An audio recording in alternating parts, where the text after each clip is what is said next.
Hello friends, कैसे हैं आप लोग? आई होप अच्छे होंगे। आज मैं आपके लिए एक नया टॉपिक लेके आया हूँ जो कि फ़ाइल हैंडलिंग है। ठीक है? तो फ़ाइल हैंडलिंग बेसिकली क्या होता है, फ़ाइल के ऊपर हम कुछ न कुछ ऑपरेशंस करते हैं। जैसे कि मान लीजिए फ़ाइल को क्रिएट करना, फ़ाइल को रीड करना, फ़ाइल को अगर मान लीजिए ऑलरेडी क्रिएटेड है तो उसमें कुछ डेटा को अपेंड करना। ठीक है? तो इस तरह से छोटे-छोटे हम ऑपरेशन करते हैं फ़ाइल हैंडलिंग में। तो चलिए स्टार्ट करते हैं इसको। ओके। तो सबसे पहले देखते हैं कि फ़ाइल हैंडलिंग की डेफिनेशन में क्या-क्या काउंट करते हैं, क्या-क्या हम ऑपरेशन कर सकते हैं। जैसे मैंने डेफिनेशन आपको ऑलरेडी बता दिया फाइल हैंडलिंग में कि हम छोटे-छोटे ऑपरेशंस करेंगे और इसके ना ऑपरेशंस को करने के लिए ना हमको कुछ फंक्शन की रिक्वायरमेंट होती है और कुछ उसके परमिशंस की रिक्वायरमेंट होती है। परमिशन जैसे सबसे समझ लो कि इसका मोड क्या है ना? कि अगर मुझे फाइल को रीड करना है तो मुझे रीड मोड चाहिए। फाइल को मुझे अगर राइट करना है तो मुझे राइट मोड चाहिए, ठीक है?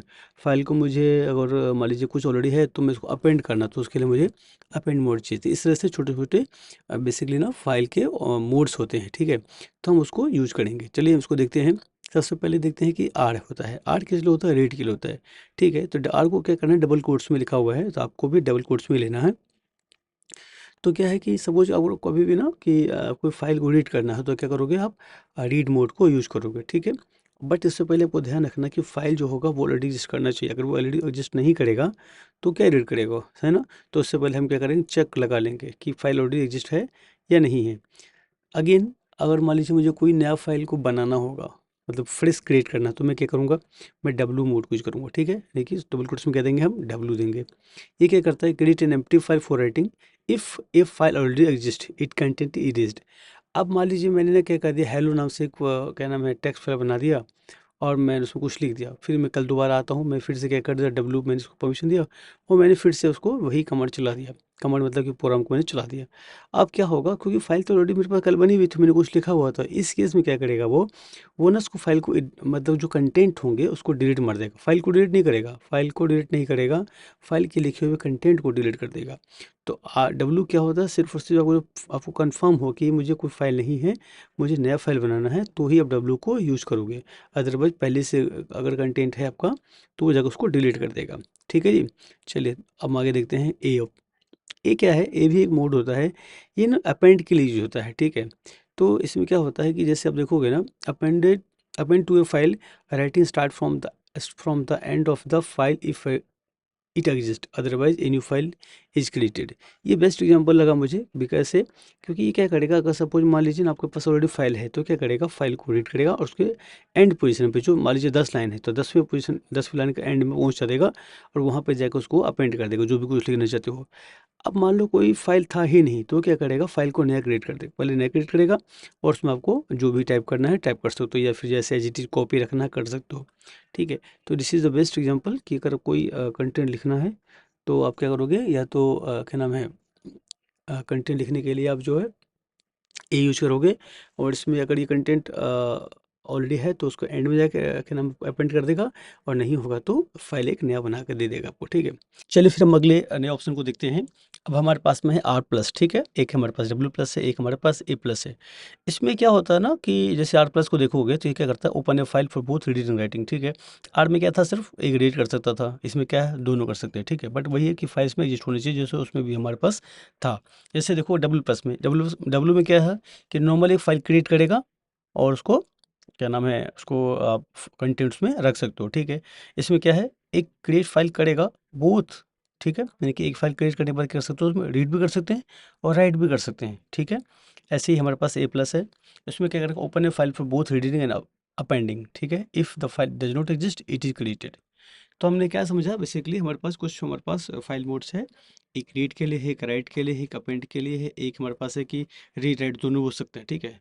तो इस तरह से हमारे पास कैटेगरीज हैं। तो जैसे हम ऑपरेशंस करेंगे तो हमको इनको ध्यान रखना है। सपोज मान लीजिए मुझे सिर्फ रीड ही करना हो, है ना, तो मैं आर प्लस क्यों लूँगा, वो तो दोनों देता है, तो मैं क्या करूँगा, सिर्फ आर ले लूँगा। जिसको ध्यान रखना है कि कब कहाँ क्या यूज़ करना है जी, ठीक है। चलिए हम अगले टॉपिक पे देखते हैं, इसमें हमारे पास क्या बचा हुआ है, या फिर इसका कुछ एग्जाम्पल देख लेते हैं, या फिर कुछ फंक्शन इसको कैसे हम बना सकते हैं। ओके। अब हमारे पास फंक्शन आ गया। ये फंक्शन एक्चुअली क्यों चाहिए, क्योंकि जब फाइल ऑपरेशन करोगे ना, जैसे मैंने बोला आपको रीड करना है, राइट करना है, या फिर फाइल को ओपन करना है, क्लोज करना है, इससे से बेसिकली क्या है, एक करने के लिए भी फंक्शन होने चाहिए हमारे पास, ठीक है। ये हमारे पास प्री डिफाइंड फंक्शंस होते हैं, जो कि क्या होता है, हम इसको यूज़ करते हैं इसमें, ठीक है जी। जैसे एफ ओपन किस लिए होता है, फाइल को ओपन करने के लिए होता है, ठीक है। एफ पुट किस लिए होता है, हमें को कुछ कंटेंट अगर राइट करना हो तो हम इसको यूज़ करते हैं, ठीक है। फाइल क्लोज करने के लिए क्या होता है, फाइल क्लोज का फंक्शन है, ठीक है।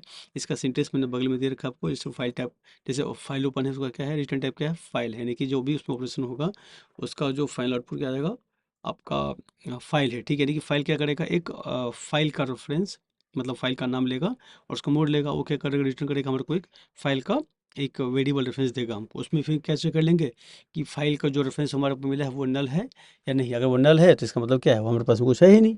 अगर नल नहीं है तो उसमें से जो डेटा हमारे पास है उसको हम प्रिंट कर लेंगे, या फिर जो भी हमको प्रिंट नहीं करना हो तो मान लो कुछ उसको राइट करना हो, कुछ भी ऑपरेशन करना हो तो हम कर सकते हैं। जैसे हम कुछ भी ऑपरेशन करोगे तो फाइल ओपन और क्लोज तो करोगे ही, है ना। सबसे फाइल ओपन करना ही है और फाइल को क्लोज करना है। ये जो दो फंक्शन है ये तो चल नहीं होते हैं, ठीक है। चलिए हम इसको आगे देख लेते हैं, इसमें हमारे पास क्या बचा हुआ है अभी। ओके, एक हमारे पास गेट्स का भी फंक्शन है, एफ गेट्स का। एफ गेट्स क्या होता है, जैसे कुछ आप कंटेंट राइट करना है ना फाइल में, तो ये उसके लिए यूज़ किया जाता है, ठीक है। बात समझ गए आप लोग। चलिए अब मैं कोई एग्जांपल दिखाता हूँ, इसमें कंप्लीट सारे फंक्शन को यूज़ किया गया हुआ है। सबसे पहले क्या किया, फाइल का एक मैंने वेरिएबल बना दिया, ठीक है। ये किस टाइप का वेरिएबल है बताइए, पॉइंटर टाइप का है, ठीक है। एक हमारे पास कैरेक्टर अरे है जो कि बफर के नाम से है, जिसका साइज कितना है, 100 है। अब हमने क्या किया, एक फाइल में क्या रेफरेंस दिया हमने, file open example dot text और रीड। अब मेरे को पता है एग्जाम्पल डॉट टेक्स्ट करके ना एक फाइल है जिसको मुझे रीड करना है, ठीक है। तो अब क्या होगा, अगर फाइल ऑलरेडी एग्जिस्ट हो रही होगी तो क्या देगा, मुझे एक रेफरेंस दे देगा फाइल का, ठीक है। अगर नहीं होगा तो वो नल हो जाएगा, ठीक है। हम क्या करेंगे उसके बाद चेक कर लेंगे, चेक क्या करेंगे कि फाइल का नल है क्या, मतलब उसका जो रिस्पॉन्स आया है वो नल है। अब वो नल होगा मतलब कि फाइल को ओपन ही नहीं हुआ, यानी कि एरर कोई भी मैसेज दे दो, फिलहाल मैंने लिख रखा है यहाँ पे एरर ओपनिंग फाइल, आपको जैसा लगे मैसेज प्रिंट कर सके हो, ठीक है। और मैंने आपको फंक्शन को रिटर्न करा दिया है। ये केस कब होगा, जब हमारे पास फाइल में कुछ होगा ही नहीं, ठीक है। अब दूसरा केस लो, जब आपको कुछ ना मिल गया, मान लो उसमें कंटेंट लिखा था तो आपको रीड करना है कंटेंट को, ठीक है।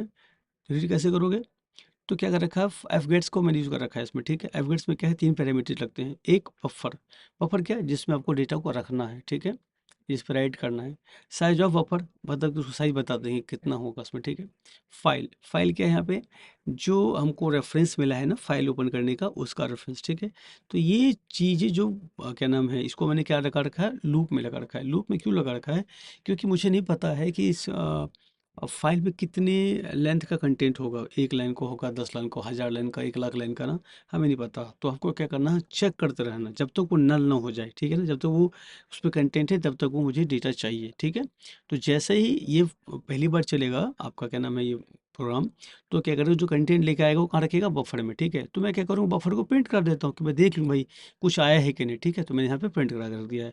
फिर से क्या होगा, फिर से लूप चलेगा, अभी भी देखिएगा नल नहीं है, अभी फिर प्रिंट कर देंगे, फिर चेक करेगा नल है क्या, नहीं जी नल नहीं है, मतलब क्या डेटा है इसका मतलब, है ना।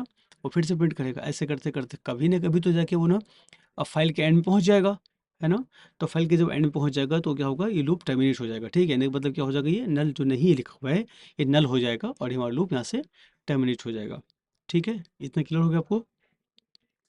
तो हम एक नए कंडीशन पे पहुंचते हैं जिसमें हमको फाइल को क्लोज करना है। फाइल क्लोज करने के लिए सिंपल हम एफ क्लोज फंक्शन को यूज करेंगे, जिससे वो क्लोज हो जाएगा, ठीक है। बट आपको ये चेक करना है कि वो F close function properly work कर रहा है या नहीं कर रहा है। तो उसको आप क्या नाम है, चेक लगा के भी कंडीशन चेक कर सकते हो, ठीक है। जैसे इसमें देखो कि मैंने क्या किया, यहाँ पे एफ क्लोज फंक्शन को मैंने कंडीशन कैसे चेक किया है, ई ओ एफ से। ई ओ एफ मतलब क्या होता है, एंड ऑफ फाइल, ठीक है। तो एफ क्लोज फंक्शन बेसिकली करता क्या है ना, कि अगर ये सक्सेसफुली फाइल को क्लोज कर देगा तो ये आपको जीरो रिटर्न कर देगा। जीरो रिटर्न का मतलब है कि सक्सेसफुली क्लोज हुआ है। और मान लो कि किसी रीजन से ये क्लोज नहीं कर पा रहा है तो वो क्या रिटर्न करेगा, ई ओ एफ। ई ओ एफ मतलब एंड ऑफ फाइल, मतलब ये रिटर्न करता है सर, एरर के केस में समझ लो, ठीक है। तो एरर, अगर जब एरर आ जाएगा तो क्या होगा, दोनों मैच हो जाएगा, तो मतलब क्या हुआ कि एरर क्लोजिंग फाइल, ठीक है। तो इसको आपको ध्यान रखना, ठीक है। जीरो की केस में ही वो सक्सेस लेके आगे चलेगा, ठीक है। और इसमें इतना हो जाता है, बाकी मैंने इसमें नोट्स में लिख दिया है बगल में कि अगर आप भूल जाओ तो एटलीस्ट एक ए टू जेड ना एक प्रॉपर सा डेफिनेशन इसमें लिख पाओगे, ठीक है। आप चाहो तो इसमें एज ए नोट बना सकते हो उसको, कि हम इसको कंडीशन को कब चेक करते हैं एंड ऑफ फाइल से। और नो मोस्टली मोस्टली क्या करते हैं, चलता ही है, ठीक है। तो चलिए फिर हम अगले एक एग्जांपल लेते हैं जिसमें क्या करते हैं हम, एक पहले राइट करते हैं फाइल में कुछ कंटेंट को, फिर इसको रीड करके देखेंगे, ठीक है जी। ओके, तो ये हमारा एक कंप्लीट एग्जांपल है, जैसे मैंने आपको बताया था कि फ़ाइल को राइट करना है, फ़ाइल को रीड करना है, ठीक है। इसमें क्या है कि मैंने फ़ाइल पॉइंटर का एक रेफरेंस ले लिया है, रेफरेंस का वेरिएबल है ये, जिसमें मैं क्या करूँगा, जो फ़ाइल ओपन होगा उसको मैं रेफरेंस रखूँगा, सो दैट कि उसमें कुछ ऑपरेशन को परफॉर्म कर पाऊँ। इसमें एक नया एरे क्या नाम है, एरे है, जो कि क्या है, कैरेक्टर ऑफ एरे है, जो मैंने इसमें लिख दिया है कि मुझे क्या राइट करना है, ठीक है। जैसे मैं लिखा है hello this is text file, आप कुछ भी लिख लेना, आपको जैसा समझ में आए, ठीक है। फिर क्या किया, फाइल ओपन किया है, जिसमें फाइल का नाम मैंने पास किया है, और एक ऑपरेशन मोड है, ऑपरेशन मोड का राइट दे दिया है, ठीक है। और इसमें क्या होगा, ये हमारे को एक फाइल क्रिएट करके दे देगा, अगर नहीं होगा तो वो एक नया फाइल बनाएगा, अगर होगा तो उसको उसी कंटेंट में राइट कर देगा, ठीक है। तो अगर कुछ कंटेंट होगा तो उसको एरिज कर देगा। अब चेक करेंगे क्या फाइल पॉइंटर नल है, अगर हाँ नल है तो यहाँ से क्या नाम है आपका, file fail to open print हो जाएगा, नहीं तो वो क्या हो जाएगा, द फाइल इज ओपन ना ओपन, ठीक है। आगे चलते हैं। स्ट्रिंग लेंथ चेक कर रहे हैं, स्ट्रिंग लेंथ इसलिए चेक कर रहा हूँ क्योंकि ऐसा ना हो कि मैं उसको ब्लैंक ही राइट कर दूँ जाकर, ठीक है। तो इस लाइन पर जीरो लेंथ चेक कर लिया गया है। उसके बाद क्या है, लेंथ चेक करने के बाद में फाइल पॉइंटर को जो हमारे पास पॉइंटर जो पोजीशन है अभी आज, क्योंकि ये डब्लू मोड में है तो ऑफकोर्स ये न्यू अगर हम शुरू की पोजीशन पे ही होगा, क्योंकि या तो ये फाइल नया बना होगा या तो फाइल को कंटेंट को एडिट करके आएगा, ठीक है। तो यहाँ पे ये डेटा को राइट कर देगा। अगली बार से फिर क्या किया है, एयरपोर्ट में न्यू लाइन को इंसर्ट कर ले, क्योंकि सो डैट मैं चाहता हूँ जब भी कोई फाइल में कंटेंट राइट होगा ना, तो न्यू लाइन डाल देता कि एटलीस्ट फाइल में ना कुछ स्पेस रहेगा ना, दो दो लाइन के बीच में ना, दो पैराग्राफ के बीच में या दो सेंटेंस बीच में एक लाइन चाहिए मुझे, इसलिए मैंने उसको दे दिया है, ठीक है। फिर से मैंने फाइल को क्लोज़ कर दिया है, और फाइल क्लोज के लिए आपको पता है कि मुझे एक फाइल का जो वेरिएबल है वो पास करना होता है, और ये क्या कर रहा है, उसके बाद में data successfully edited in the test file, ठीक है। उसको फाइल को राइट कर दिया और फाइल को क्लोज कर देता है, ठीक है। तो ये हमारा क्या ऑप्शन हुआ, फाइल को ओपन क्रिएट करना और फाइल को राइट कर लेना। अब एक काम करते हैं ना कि हम इसको जो राइट करे हैं ना, तो उसको एक बार चेक कर लेते हैं कि उसमें कुछ मतलब इंसर्ट हुआ भी है कि नहीं, ठीक है। तो फिर से वही क्या करना है, हमको फाइल को ओपन करना है, फाइल को नल चेक करना है, अगर नल है तो एरर, और नहीं एरर मतलब प्रिंट ऑफ, मतलब जो मैसेज प्रिंट करना है वो कर लेना, ठीक है। अगर चाहो तो रिटर्न भी कर सकते हो, वो आपके ऊपर डिपेंड करता है। मैंने बेसिकली नॉर्मल से एक मैसेज को प्रिंट कर दिया है। एल्स केस में जाएगा तो क्या होगा, फाइल ओपन हो जाएगी, और मुझे जो रीड करना है डेटा को, तो मुझे एक बेसिकली कैरेक्टर का एरे चाहिए, है ना। तो कैरेक्टर एरे चाहिए, फिर मैंने क्या एक लूप लगा दिया है, सो डेट वो शुरू से लेकर अंत तक फाइल को रीड करेगा, और एफ गेट्स फंक्शन यूज़ किया गया है, सो डेट कि मैं फाइल को रीड करके कहीं पे रखूँगा, ठीक है। अब मान लो मैंने क्या किया, फाइल को फाइल पॉइंटर से पोजीशन डेटा लेकर के मैंने कहाँ रखा, सिंगल लाइन में रख लिया। सिंगल लाइन में भी मैंने क्या किया, उसको प्रिंट कर दिया कि भाई जो भी डेटा अगर है उसमें कुछ प्रिंट कर दो, है ना। तो ये क्या होगा, डेटा को प्रिंट करेगा। अब अगली बार में मतलब कि वो लाइन बाय लाइन वैसे इटरेशन करते चला जाएगा, करता चला जाएगा, नल जब तक नहीं होगा तब तक, ठीक है। जैसे नल होगा ऑटोमेटिक हो जाएगा। तो फिलहाल हमारे पास एक ही लाइन था, तो एक बार चलेगा मेरे हिसाब से, ठीक है। दूसरी बार में चलने का लॉजिक नहीं बनता इसका, क्योंकि ये हमारे पास में जैसा न्यू लाइन मैच होगा वो खत्म हो जाएगा, ठीक है। बट आपको ऐसा सोचना नहीं है, ठीक है ना, कि एक लाइन बंद हो जाएगा या फिर दो लाइन बंद हो जाएगा। आप ये मान के चलो जितना कंटेंट होगा जब तक वो एंड ऑफ फाइल पर नहीं पहुंचेगा ये चलता रहेगा, बात खत्म, ठीक है। और जैसे मिल जाएगा उसको एंड ऑफ फाइल, तो वो क्या होगा, लूप टर्मिनेट हो जाएगा और आपका डेटा प्रिंट होगा, तो ऑलरेडी हो चुका है। अब फिर क्या करोगे, उसका अगले स्टेटमेंट में क्या है, फाइल क्लोज। क्या है फाइल क्लोज में, क्या है कि सिंपल वही फाइल पॉइंटर आपके पास वो क्लोज कर दो, है ना। उसके बाद मैसेज प्रिंट कर दो कि फाइल इज नाउ क्लोज करके, ऐसा करके, ठीक है। उसके बाद कर रहे हैं जीरो को रिटर्न कर दिया यहाँ से हमने, ठीक है। तो ये क्या है, कंप्लीट एग्जाम्पल था जहाँ पे मैंने क्या किया है, एक फ़ाइल को राइट किया है, और उसमें फिर कंटेंट राइट किया है, फिर उसको फाइल को क्लोज़ किया है, फिर से फाइल ओपन किया, फिर से फाइल को जो कंटेंट में नया राइट किया है मैंने, उसको मैंने रीड करने की कोशिश की और फिर से फाइल क्लोज़ कर लिया, ठीक है। तो एक जो बेसिक ऑपरेशन होता है फाइल हैंडलिंग के लिए, वो मैंने आपको प्रॉपर्ली इस वीडियो में करके दिखाया है। आई होप चीज़ें आपको क्लियर हो गई होंगी। अगर कोई चीज़ अगर में डाउट है तो वीडियो को प्लीज़ रिमाइंड करके देखिए, चीज़ें वो आपको क्लियर हो जाएगा। एक बार, दो बार, तीन बार, जितना हो सके रिमाइंड करके देखिए। अगर फिर भी चीज़ें समझ में नहीं आती है तो आप कमेंट कीजिए, मैं आपको उसमें आंसर दूँगा, ठीक है। और एक काम करते हैं, इसमें एक एग्ज़ाम्पल करके देख लेते हैं, सो डैट कि आपको थोड़ा और क्लैरिटी हो जाएगा। हालाँकि एग्ज़ाम्पल सिंपल है, एडिटर पे ही मैं उसको टेस्ट करूँगा। आप ठीक है, तो वहाँ पे हम चेक करके देख सकते हैं कि प्रॉपर्टीज़ में फ़ाइल राइट हुआ है, नहीं हुआ, ठीक है। बाकी आप अगर आप एक काम कर सकते हो, आप इसको करके देखिए, एज ए असाइनमेंट समझिए अपने लिए कि आप इसको कैसे रन कर सकते हैं, ठीक है जी। तो यहाँ तक का हमारा जर्नी क्लोज हो गया, तो ठीक है जी। तो अब हम क्या करते हैं, आज का हमारा वीडियो यहीं पे ख़त्म करते हैं, और मिलते हैं फिर अपने नए वीडियो में। तब तक के लिए bye bye. Thank you friends, video को यहाँ तक देखने के लिए। आई होप कि वीडियो आपको अच्छा लगा होगा। मैं आपसे रिक्वेस्ट करना चाहता हूँ, प्लीज़ वीडियो को लाइक कीजिए वीडियो पे कमेंट कीजिए एंड अपने फ्रेंड्स के साथ इसको शेयर कर दीजिए। एंड यस, वीडियो को सब्सक्राइब करना मत भूलिएगा, खुद भी करिए और अपने फ्रेंड्स के भी सब्सक्राइब करवाइएगा। ठीक है, चलिए फिर मिलते हैं अपने नए वीडियो में, तब तक के लिए बाय बाय।